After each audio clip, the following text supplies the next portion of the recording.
I am sharing my secret tip of how I make my popcorn. But first of all, we need a popcorn. This is a half cup of popcorn. Please note, this is not ordinary corn that you plant. This is not corn that you roast. This is not like your normal corn. This is popcorn. When you want to buy it, you go and tell them, I need popcorn. And for this recipe, I'm making use of half cup of this popcorn. Now, to measure, you have to add the popcorn into a measurement cup and you level it. All right, so right here is my half cup of popcorn. Now it's time to add your popcorn to your pot. Go ahead to add your popcorn to a pot. Now you have to pay attention to this. For all your corn to pop, it starts right here. Okay, now what you're supposed to do is you are going to make sure that all your corn are sitting on the pot. Make sure that every corn is touching the pot and none of them is sitting on top of each other. If you want to get things right and if you want your popcorn to come out well, this is the stage you need to understand, right? That you don't need to add too much corn to an extent that some of the corn will be sitting on top of each other. So you have to make sure that every corn is sitting on the pot. I am going to add 1/4 cup of my oil. This is vegetable oil. You can use any oil of your choice, either coconut oil, soya oil, sunflower, any oil of your choice can do this. Now you're going to make sure that all your corn is touching the oil, so you have to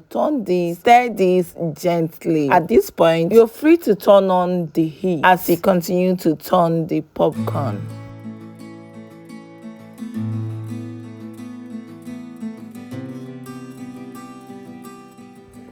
Continue to stir this. At some point, you notice that the oil is sizzling gently. Hello, Blessing. Thank you so much for trying out my recipe. Here is Blessing saying, thank you, ma'am, for this video. It has really helped me because I was really struggling with how to apply sugar in my popcorn. God bless you, ma'am. And right here, we have Baron asking this important question: do we wash the corn before frying? And the answer is no. You don't need to wash your corn before making your popcorn. In fact, keeping the popcorn kernel dry is very important, because if you wash your popcorn kernel before frying or before popping it, it will make the popcorn not to pop out so well. But relax, hold on, I will tell you where it is needed. And right here I have Macy is favored, Charity Thompson,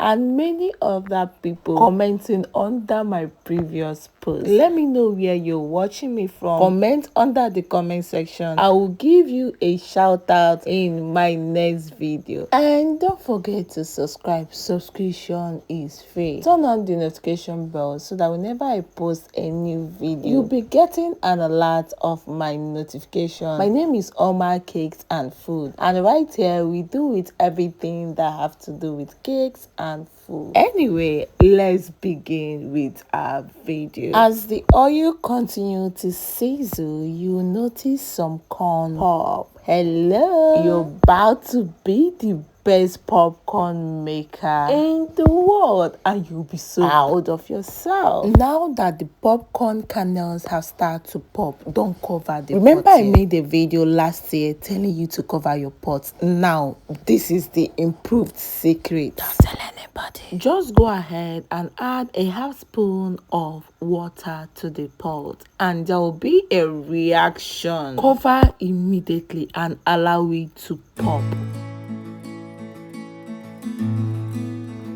Now, this is another secret that people don't know, and this is where they fail it, because I see some people still complaining even after this careful tutorial that their popcorn do burn. Please don't forget this part. The secret thing for you to do is to always use a handkerchief or your napkin to turn the popcorn while it is covered in the pot. Please, no, don't open your pot at this point. It needs to remain covered. Use a napkin, hold the two sides of the pot while you shake the popcorn pot. Repeat this continuously until you notice that all your popcorn kernel have pop. And remember not to open your pot at this point, because a pop of this popcorn on your skin can hurt your skin. So doing this shaky thing is just like you improvising. And you know, those people that do their own for commercial people, that's their pot have something that they use to turn it continuously to avoid it from burning. So that is what we try to replicate at this point by using a napkin to hold the two sides while we shake it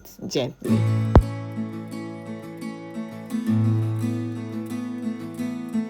Now that all the corn have popped, we are beginning to get to the end, but then there is another thing that is important. How are we now going to sweeten it? I know you might be asking yourself, but there is no sugar, right? While the popcorn is still on fire, and I know it is crunchy at this point and it is still hot, some of it is still popping, add your sugar to it as the pot is still on fire and as it is still. Continue to stir this because the hotness helps the sugar to dissolve and stick to the popcorn. And voila, you just made a sweet and delicious popcorn for yourself. This is Ouma Cakes and Food, and don't forget to subscribe. Bye, and see you in my next one.